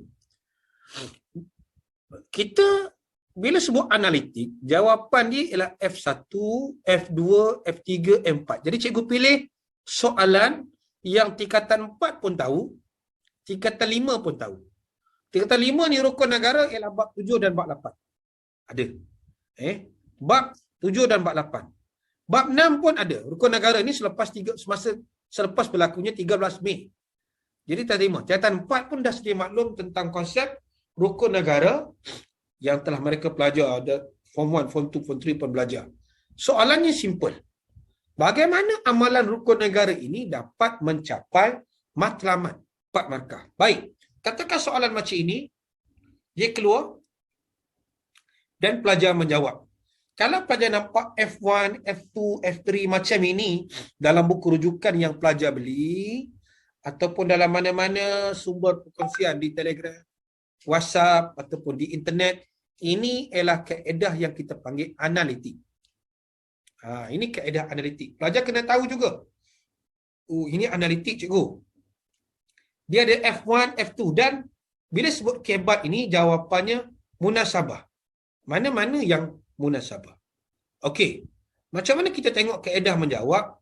Pelajar kalau boleh di sini jawab fakta, huraian, contoh. Inferen tak ada. Dalam skema analitik tak ada inferen. Kalau kita tengok di sini, katakan pelajar jawab macam ini. Amalan prinsip rukun negara dapat mencapai matlamat melalui rakyat menghayati rukun negara.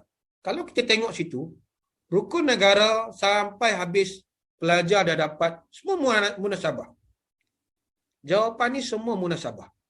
Pelajar dapat 4 markah garis-garis. Maksudnya pelajar ni dapat markah penuh. Kalau skema analitik, pelajar full mark. Bagus pelajar. Tapi katakanlah soalan ini skemanya holistik.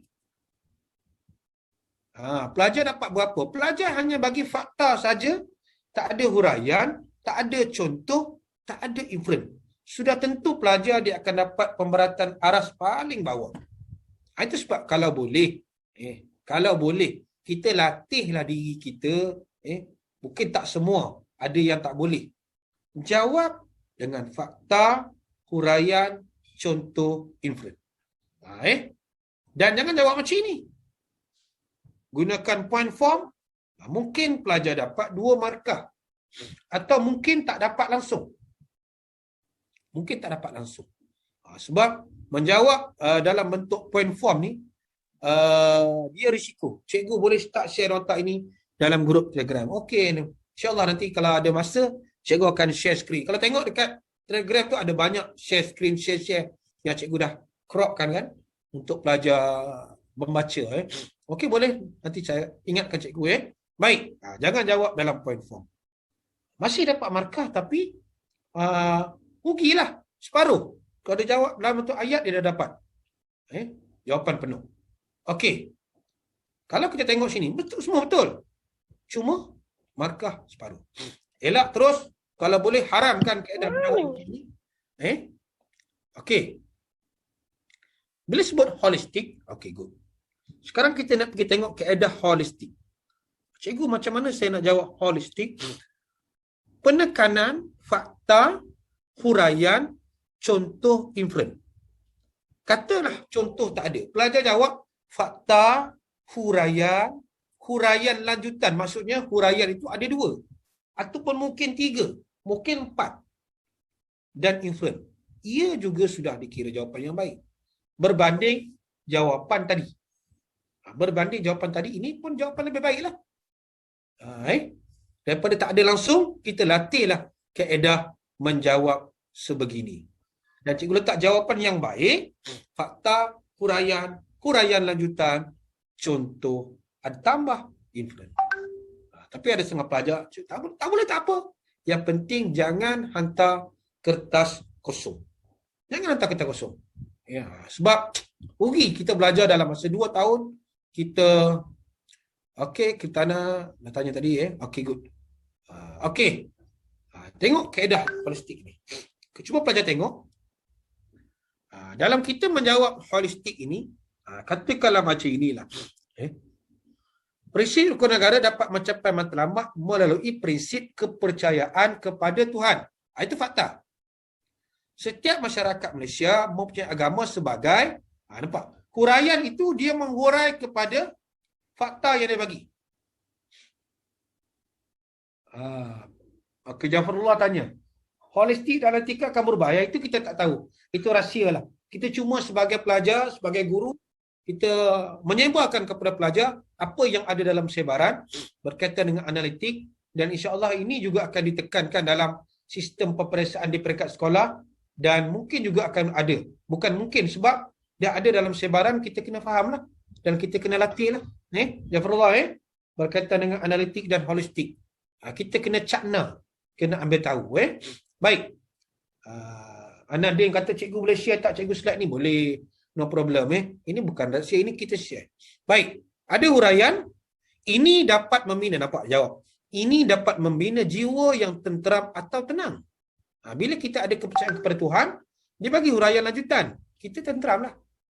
Kesannya, nampak? Kesannya influence lah. Rakyat mudah diurus, bertanggungjawab, dan kehidupan masyarakat penuh dengan keharmonian. Ada fakta, ada huraian lanjutan, ada influence. Jawapan sebegini, nampaknya dia lebih baik berbanding dengan jawapan-jawapan yang lain. Jadi pelajar nampak kaedah kalau kita menjawab soalan ni.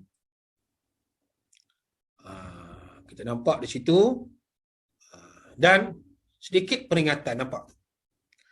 Ini lama dah SPM 2016. Jawapan calon jika dalam struktur mesti dalam SPM itu tak apalah. Ini pelajar pun dah sedia maklum. Okey?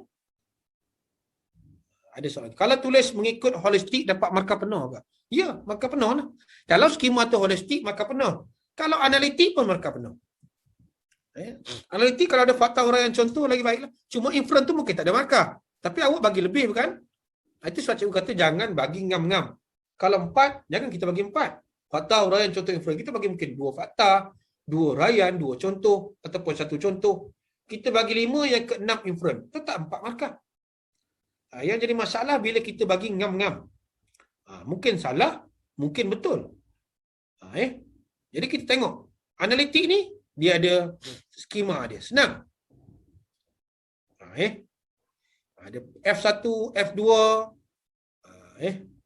Tetapi bila holistik, dia kena tengok secara keseluruhan. Ada tak fakta? Ada tak huraian? Ada tak contoh? Ada tak inference? Jadi kita kena tengok. Supaya kalau kita tengok di sini, cikgu share sikit. Di sini yang tadi dah ada ni. Ini cikgu sharekan sedikit sekejap.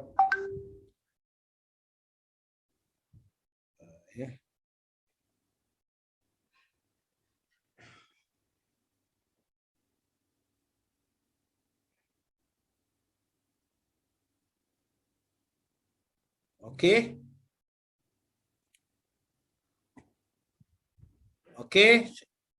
Okey, pelajar ada nak tanya? Cikgu sharekan sekejap berkaitan dengan satu bahan. Macam mana kita nak jawab soalan? Katakan cikgu bagi soalan kepada pelajar macam inilah.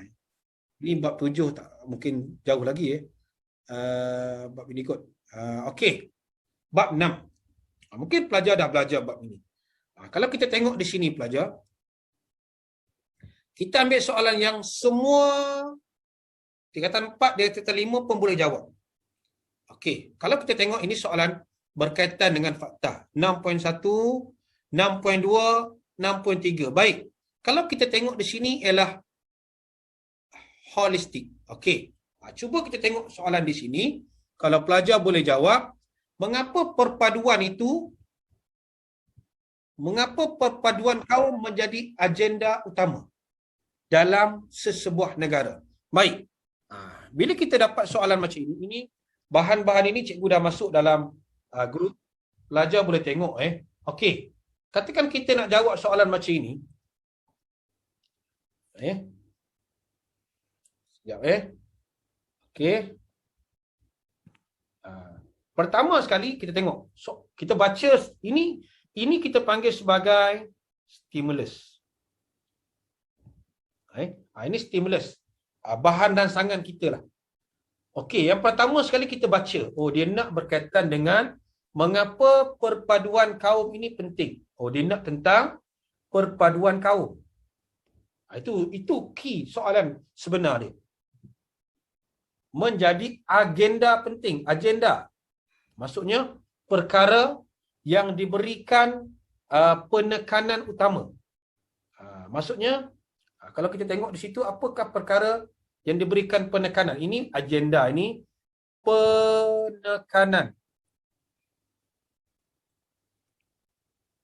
utama. Kerajaan kita bagi penekanan di situ.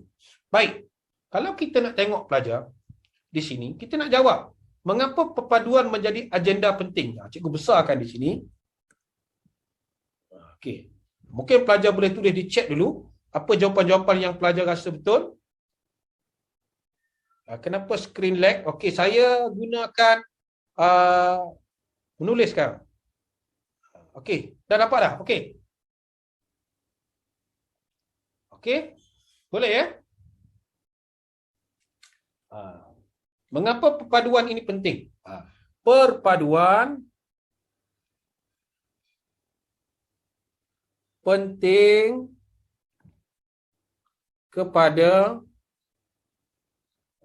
ataupun perpaduan menjadi agenda utama. Mana-mana boleh. Penting kepada negara kerana, okey. Kalau kita nampak di sini kan, pelajar dah nampak dah. Kenapa? Kita di sini pun kita nampak dekat stimulus pun kita dah boleh baca dah. Kenapa perpaduan ni penting? Kalau kita tengok sini kita nampak, dia mengukuhkan kedaulatan. Merupakan akan menjadi daya tarikan kepada pelabur. Kita akan garis dulu. Jadi kita ada masyarakat bersatu hati sampai di sini. Ada lagi jawapan dia. Jadi pelajar dekat stimulus itu ada banyak jawapan yang pelajar boleh ambil. Itu pentingnya pelajar faham tentang stimulus tu. Bila kita faham tentang stimulus, kita boleh jawab dengan baik. Tadi cikgu terbalikkan laptop tu.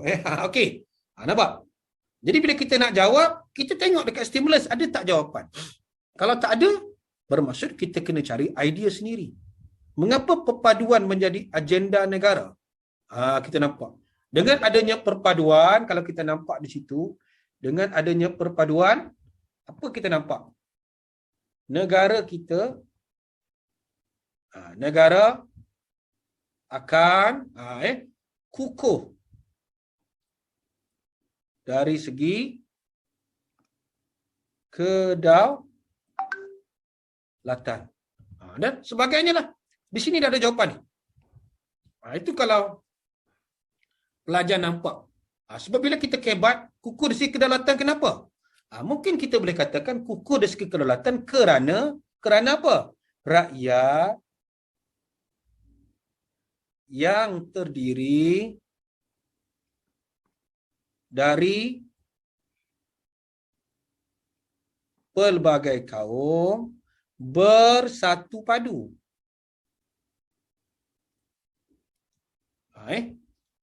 Contohnya, bagi contoh. Contohnya rakyat kita. Rakyat apa? Pelbagai kaum. Melayu, Cina, India, masyarakat putra lain, Sabah, Sarawak, Semenanjung. Bila bersatu kedaulatan negara, kita semakin kukuh. Dah dapat situ. Kita bagi contoh. Bila hubungan ini semakin kukuh, secara tak langsung dia akan apa? Sambung lagi. Ini. Ia akan menarik pelabur asing datang ke negara kita. Nampak? Keunikan menarik pelancong luar negara good, kesejahteraan dan keselamatan rakyat terjamin. Ramai pelajar dapat jawab dengan baik sebenarnya. Kalau kita ada macam ini, kita juga kata, kita kena faham tentang stimulus itu. Sebab dekat stimulus itu, dia dah ada jawapan yang akan membantu pelajar. Bila kita dapat kesimpulan, last kali kita letaklah inference. Mungkin saya suka letak last kali lah. Inference ni, kalau tak tahu, letakkan kesimpulan. Tak tahu, letak kesannya. Dan sebagainya. Negara jadi aman. Cikgu tak boleh tengok. Apa tak boleh tengok tu? Cikgu tak boleh tengok kamu. Saya nampak. Okey. Nampak Ini cara kita nak jawab lah pelajar. Bila kita nak jawab, kita kena faham stimulus. Di situ dekat stimulus tu dah ada apa yang kita panggil bahan rangsangan untuk kita menjawab. Okey. Sedikit berkaitan dengan kita. Baik. Saya dah sampai kepada bahagian yang ketiga. Sebaran, respon terhad yang terbuka, keban, analitik, holistik. Okey, good. Sekarang saya buka pertanyaan. Kalau ada pertanyaan, sebelum kita nak pergi sedikit bimbingan menjawab ni. Sedikit tips, kita nak buat sedikit bimbingan menjawab supaya pelajar bolehlah menjawab soalan kita. Okey, pelajar bertanya tentang contoh penulisan jawapan yang baik. Boleh tak kita letak inference sebelum contoh? Boleh. Pemeriksa dia akan tengok di mana-mana. Cikgu macam mana tulis kesimpulan? Kesimpulannya, Jason, kesimpulannya, perpaduan ini menjadi agenda penting kerana ia akan membawa kemakmuran dari segi ekonomi, kestabilan dari segi politik, dan secara tidak langsung kedaulatan negara kita akan semakin kukuh. Fakta lebih, Sumayya. Cikgu adakah markah kalau fakta saya bagi lebih? Kalau dah lebih 8 contohnya, kalau lebih tak dapat dah markah. Sampai 8 lah. Dia sampai 8 saja. Okey. Kita tengok beberapa jawapan yang menepati kehendak lah. Kita tengok di sini. Ini contoh jawapan. Soalan nasionalisme. Bila sebut nasionalisme ini, bab 2 tingkatan 5. Bab 2 tingkatan 5. Dan dia juga merangkumi kepada topik bab 4, bab 5, bab 6. Tingkatan 4. Okey. Nasionalisme bukan saja terhad kepada perjuangan politik, tapi juga ke atas ekonomi. Pada pendapat anda, apakah faktor penting faktor penting kejayaan sesuatu perjuangan? Tinggi soalan ni. Pelajar kena faham soalan ni betul-betul. Kalau kita tengok, tak apa, yang ni saya bimbing, tengok pelajar dia jawab. Okey. Faktor penting kejayaan, nampak? Sesuatu ialah semangat cintakan negara. Okey. Semangat cintakan negara itu kita letak satu fakta lah. Ini kerana, okey. Ini kerana, kita nampak, bila sebut ini kerana, perkataan tersebut akan membangkitkan semangat memajukan negara. Itu uraian satu. Dan dia guna kabus. Kabus cikgu tak payah tekan kalau pelajar pun dah tahu dah kabus, kabut, semua dah dabus, semua dah tahu dah. Di sini dia ada fakta, dia ada huraian, supaya yang tengah-tengah ni dia nak membezakan antara huraian dengan huraian lanjutan. Huraian dengan huraian lanjutan. Jadi ada fakta, ada huraian, huraian lanjutan, contoh dan inferen. Jadi kalau markahnya 4, dia jawab 5. Dia ada fakta, ada 2 huraian, ada 1 contoh, ada 1 inferen. Dia dapat 5/4. 4 maksimum lah. Ini antara jawapan yang baik lah. Kalau pelajar jawab macam ini, dia menarik. Itu sebab kita jangan jawab soalan kita ngam-ngam lah. Jawab lebih tak apa. Yang selalunya pelajar buat, dia jawab lebih tapi tak betul. Itu sebab jawab lebih tak apa. Mungkin sesekali, mungkin tak betul, tapi banyak kali mungkin betul. Okey. Okey, soalan yang pertama. Yang kedua, ada isi, ada huraian, ada contoh, ada inferen. Yang kedua, apakah faedah yang diperoleh oleh negara daripada kemajuan pertanian? Ini adalah bab 8 tingkatan 5. Okey. Kita tengok sama juga. Dihuraikan, ada fakta, Ada huraian, ada contoh inferen. Good. Sekarang cikgu minta pelajar cuba jawab pula. Pelajar cuba jawab. Okey, ini dah boost tadi. Ini sepatutnya cikgu tak payah tekan. Sebab pelajar dah sedia maklum, di sekolah dah buat, cikgu pun dah tekankan banyak kali. Isi dan stimulus boleh diulang untuk menulis jawapan. Dia gini, bila kita ulang pun dia bergantung kepada pemahaman pemeriksa. Kalau boleh kita elakkanlah. Cikgu, kalau tak ingat fakta tapi kita jawab ikut pemahaman sendiri, kalau kebat memang tak payah ikut fakta. Kalau kebat dia memang munasabah. Apa kegunaan kenyataan yang diberikan dalam soalan? Kenyataan stimulus itu sebagai bahan rangsangan. Stimulus tu bahan rangsangan kita. Itu sebab dekat stimulus tu sebenarnya dia dah bagi hint sikit jawapan-jawapan yang akan dibuat. Ini. Jadi, kalau kita tengok jawapan yang cemerlang, jawapan pelajar yang hebat, jawapan pelajar yang mantap, jawapan pelajar yang dah sedia maklum, dia mesti ada fakta, huraian, contoh. Automatik ada macam ini, FHC, pelajar sudah analytical. Bila pelajar ada saja tambah perkataan kesimpulan, ada tambah perkataan rumusan dan sebagainya, konklusi lah, apa saja, bermaksud pelajar dah jawab menjadi inferen. Itu saja. Itu kalau kita tengok. Bila inferen ni macam mana? Pelajar tanya. Inilah markah dia. Aras 1, aras 2, aras 3. Aras 1 fakta saja. Aras 2 mungkin fakta dengan contoh huraian. Aras 3 mungkin fakta, contoh, huraian, inferen. Kalau ada 4, mungkin aras 4, fakta sangat lengkap. Huraian sangat lengkap. Contoh sangat lengkap. Inferen sangat lengkap. Semua sangat-sangat-sangat. Jadi contoh, ini contoh. Kalau kita nak tengok. Itu sebab kita jangan jawab bagi fakta saja. Kalau fakta saja kita berada di aras yang paling rendah. Risikonya tinggi lah. Kalau kita nak cuba bolehlah. Nak cuba dalam soalan periksa sekolah. Tak payahlah. Jawab. Masih cikgu saya bagi fakta dengan huraian. Mungkin baru aras 2. Okey. Okey, setakat ni pelajar.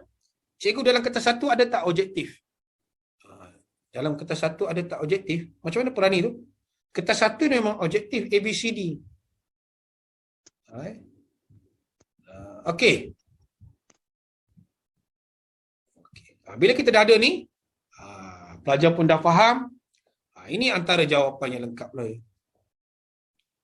Kita nampak satu, ini daripada Cikgu Rosli, saya share kan ya. Cikgu Rosli Yassin, seorang guru sejarah yang hebat juga. Tengok, dia letakkan dalam jawapan kita yang sangat lengkap. Kalau pelajar ada benda ni, tampil di atas meja. Yang asrama tampil dekat almari. Jadi kita tengok, dalam kita menjawab soalan, pastikan semua ini ada. Saya ada penanda wacana, cikgu. Ada fakta. Saya ada kata hubung yang baik. Ada pula kabus ke dabus ke, tak kisahlah. Huraian saya pun baik. Contoh pun lengkap. Inferen ada. Tak ada sebab awak tak dapat markah baik. Chiu Si Ping. Cikgu, macam mana kita tahu jawapan itu perlu analitik? Macam ni lah. Kalau kebat, kita bersedialah dengan holistik. Itu saja. Kalau fakta, analitik. Okey.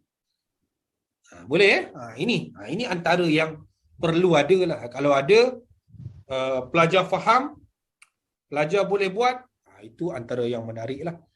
Barulah kita nampak jawapan-jawapan kita menarik sikit lah ya. Okey, kita cuba jawab sikit pelajar. Kita cuba recall balik. Cikgu yakin pelajar tingkatan 4 dah belajar bab ini. Pelajar tingkatan 5 apatah lagi. Ini bab berapa ni? Ini bab berapa? Ini bab 2 tingkatan 4. Okey, cikgu ambil tengah-tengah. Bab 2, good. Betul ya? Nyatakan dua pemodenan pentadbiran yang terlibat dalam gerakan nasionalisme di Thailand. Okey, cuba jawab. Dia ada stimulus itu Dia ada stimulus yang dia bagi. Cuba pelajar tengok. Dia nak dua markah. Dia ada huruf Roman. Dua tokoh pemodenan. Dia tak bagi pun dua tokoh pemodenan. Siapa? Siapa tokoh? Ingat. Bila sebut tokoh, pastikan ejaan itulah Okey, kita tengok dua tokoh. Raja Mongkut, Pibul Songkram. Okey, good. Tapi kalau bukan Pibul Songkram, ada satu lagi yang lebih tepat. Yap. Mongkut tu dah okey dah. Satu lagi apa? Agak good. Pibul Songkram, Chulalongkorn. Chulalongkorn dan Mongkut. Sebab dua tokoh pemodenan pentadbiran dengan gerakan nasionalisme. Lebih tepat Mongkut dan Chulalongkorn. Itu kita nampak di situ. Jadi soalan ni tak payah panjang. Dia bagi huruf Roman, dia bagi nombor 2 macam itu, kita pun fahamlah. Dia dah bagi, kita faham. Baca stimulus yang dia bagi ni, dia nak key itu tokoh pemodenan. Jadi Mongkut, Chulalongkorn. Kata ejaan awak salah. Awak tu nak tulis Mongkut. Awak tulis Mangkat. Tertulis sikit saja. Salah lah. Ejaan betul ejaan. Chulalongkorn. Jarang salah. So ejaan ini dia lebih. Sebab nama-nama kita jangan salah lah Candi Borobudur, Bodudubu, Borobudur. Tak boleh Nama tu mesti ejaan itu kalau boleh jangan salah. Okey. Raja Chulalongkorn, okey di YouTube. Ramai betul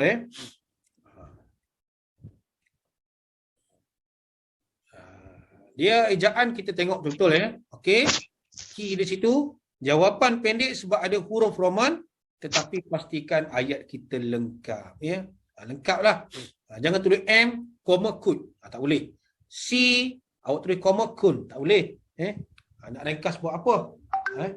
Cikgu tak ada rehat. 2 jam je kita ni, Balan. Nak rehat macam mana? Ni kan ada rehat. Dah ada air vitamin C untuk mengelak COVID. Okay, good. Maran nak rehat? Boleh rehat, Maran. No problem. Kita nak habis dah, Maran. Kita lama lagi Okay. Soalan 2. Jelaskan pemodenan pentadbiran tokoh A. Katakan awak bagi tokoh tu Mongkut, cerita tentang Mongkut. Soalan 1A. Tapi bukan itu. Dia nak pelajar jawab pemodenan pentadbiran tokoh Mongkut dan Chulalongkorn tadi. Ceritalah. Sebab dia kata tokoh di 1A. Mongkut dan Chulalongkorn ni. Pelajar. Jelaskan pemodenan pentadbiran yang dilakukan oleh tokoh di 1A. Apa contoh dia? Pentadbiran, kita tengok di chat ada jawapan dah. Okey. Di YouTube pun belum ada jawapan. Apa dia contoh pentadbiran?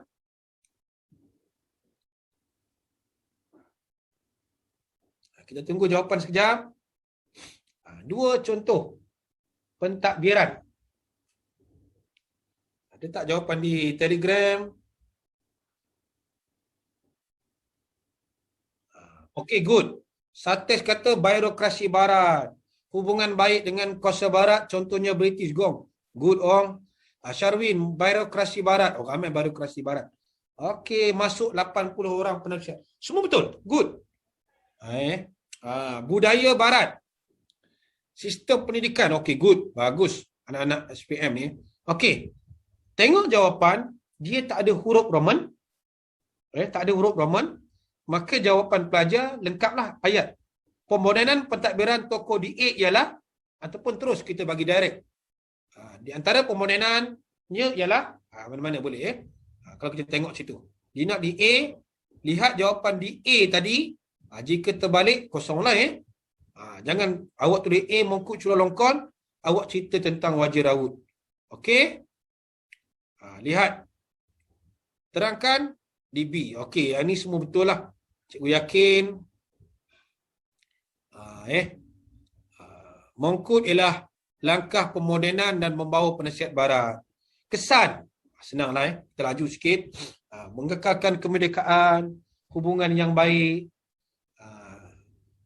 dengan barat serta melecinkan urus. Ini contoh kita dalam menjawab soalan. Nanti cikgu akan share skrin jawapan ini untuk pelajar boleh share dengan rakan-rakan yang tak hadir dalam program kita. Okey, ini contoh pelajar dalam kita nak menjawab soalan. Beza antara respon terhad yang ada huruf Roman dan respon terhad yang tak ada huruf Roman. Itu beza. Okey.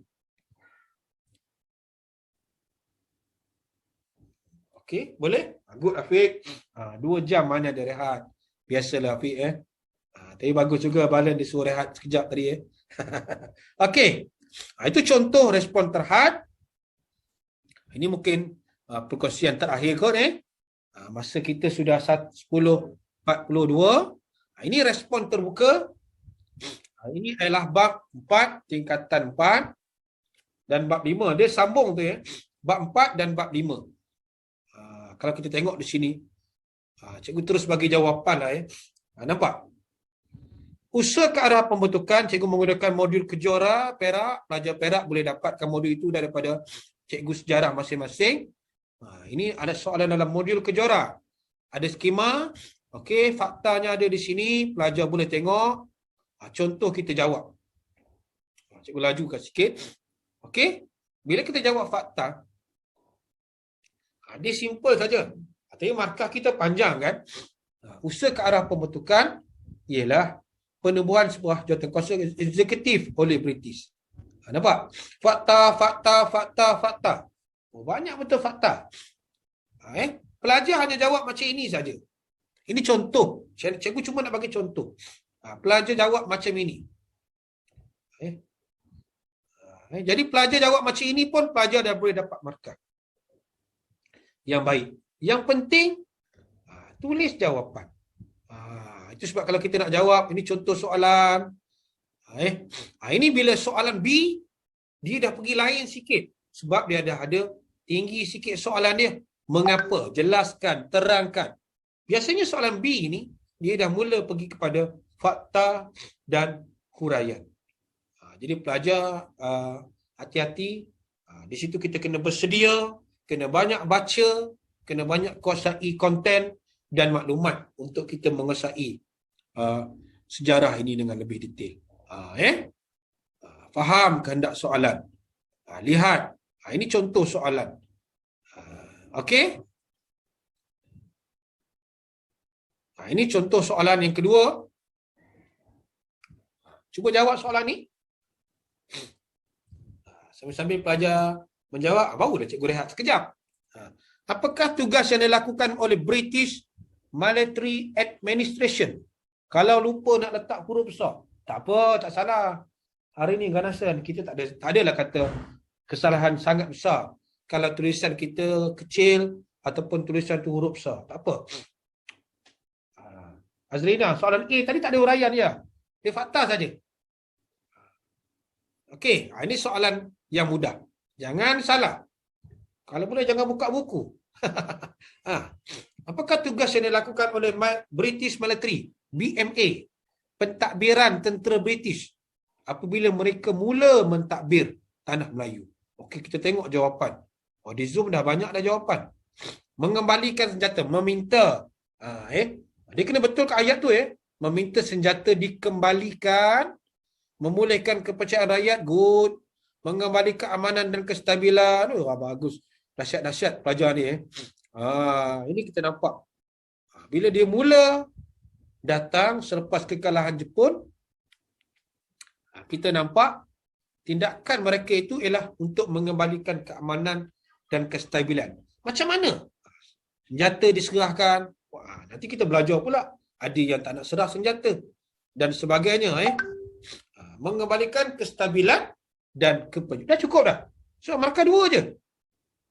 Kalau nak tambah lagi, tak ada masalah. Pelajar nak tambah lagi, senjata dan sebagainya, itu markah jawapan bonus kepada pelajar lah. Apakah masalah yang dilapi oleh rakyat tanah Melayu di bawah pemerintahan Tun Jepun? Ini senang. Apa masalah kita? Apa masalah ni boleh berkaitan dengan dari segi apa? Kesihatan, masalah dari segi kewangan, masalah, banyak masalah. Kesihatan yang paling mudah lah. Bekalan makanan, ubatan, kebuluran, good. Ramai pelajar. Syarwin okey, Satish okey, Muhammad okey, good. Ruvitra pun okey jawapan. Okey, bagus pelajar. Nampaknya pelajar waktu-waktu PDPR ini juga menguasai konten dengan baik. Kita tengok. Yang garis-garis itu ialah apa yang dia nak. Masalah rakyat tanah Melayu, pemerintahan Jepun. Itu sebab kita garis. Itu actually kita garis. Ambil sikit masa garis, conteng soalan kita supaya bila kita nak jawab, mudah. Ini jawapan aras rendah saja. Sepatutnya soalan B tak ada yang salah lah. Semua pelajar boleh dapat jawapan dengan baik. Okey. Dan last. Inilah soalan kita yang terakhir sebelum saya berhenti. Jelaskan tindakan. Pelajar boleh nampak bezanya antara soalan C dengan soalan D. Jelaskan tindakan BMA untuk memulih. C itu masih fakta. Tetapi D sudah kebat. Maka D itu kalau boleh kita jawablah dengan jawapan berdasarkan pengetahuan pelajar. Okey, pelajar. Nampak gaya hampir 2 jam saya bercerita. Jadi dalam masa 10 minit atau 5-6 minit ini, saya buka jawab sekiranya pelajar nak bertanya, sama ada di Zoom ataupun di ruang chatting, untuk apa saja yang berkaitan dengan sebaran hari ini. Sebab kita hanya sebaran saja hari ini. Kalau teknik menjawab, saya akan bagi bahan kepada pelajar. Pelajar akan jawab soalan-soalan macam ini. Jadi kita ada 2 pihak. Pelajar jawab, pelajar hantar jawapan di Telegram, saya screenshot, saya akan paparkan jawapan pelajar. Itu baru menarik kalau teknik jawab. Kita ada quiz dan sebagainya. Tapi dalam sebaran ini kita tak buatlah word wall ke, quizzes ke, kita tak buatlah. Sebab ini adalah pengukuhan tentang maklumat KSSM sejarah. Saya harap perkongsian saya dalam masa hampir 2 jam ini dapat membantu anak-anak menguasai, memahami tentang bentuk soalan, tentang bentuk jawapan, tentang tajuk mana. Cikgu, saya nak baca tajuk mana, cikgu? Ada pandangan cikgu yang tak pandai ni lah. Bagi calon yang nak lulus, carilah bab yang dekat dengan calon. Bab yang dekat dengan calon, bab yang sikit, bab yang calon boleh faham dari segi objektif, faham juga dari segi soalan esei dan struktur. Cikgu boleh tak key, cikgu boleh key cikgu, apa macam ni? Cikgu boleh key hantar past year question. Tak ada, kita tak ada past year question. Sebab ini soalan tahun yang pertama. Kita tak ada past year. Sebab past year question tu format KBSM. Kita format KSSM. Jadi dalam kita nak menghafal dari sini, sejarah ini, kalau boleh, kita kena faham tentang tajuk. Dekat tajuk itu apa nak soal? Okey, contoh saya macam ini ya. Okey, bab 5-6. Dia tanya tentang pembentukan Malaysia dan cabaran. Apa yang pelajar faham? Yang kena faham key di situ ialah cabaran. Cabaran pembentukan Malaysia. Pembentukan Malaysia. Bagaimana pembentukan Malaysia itu dibentuk?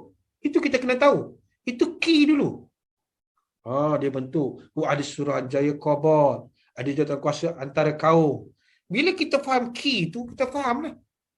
Kalau pilihan raya, kita kena faham tentang apa? Proses pilihan raya.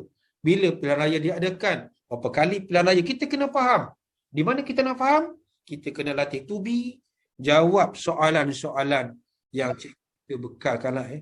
Saya suka kalau pelajar, saya bagi tahu tadi, perkasakan buku teks. Gunakanlah buku teks semaksimum yang boleh. Sebab kita waktu PKP, PKPD ni, lockdown ni, gunalah buku teks. Sebab buku teks semua pelajar ada, buku rujukan ada yang tak ada. Okey. Jelas. Cikgu nama tokoh, kalau nama tulis tempat salah. Macam satu tokoh tapi tak apa tak ada masalah. Tak ada Putra Al-Haj pun okey. Tapi kalau ada lebih baik tak ada masalah. Yang penting pemeriksa tu masih fahamlah apa yang pelajar nak tentang soalan tu. Okey?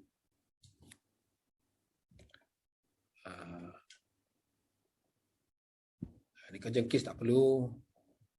Okey. Ada lagi pelajar? Kalau soalan bermula dengan terangkan. Okey gini Ainul, Auni.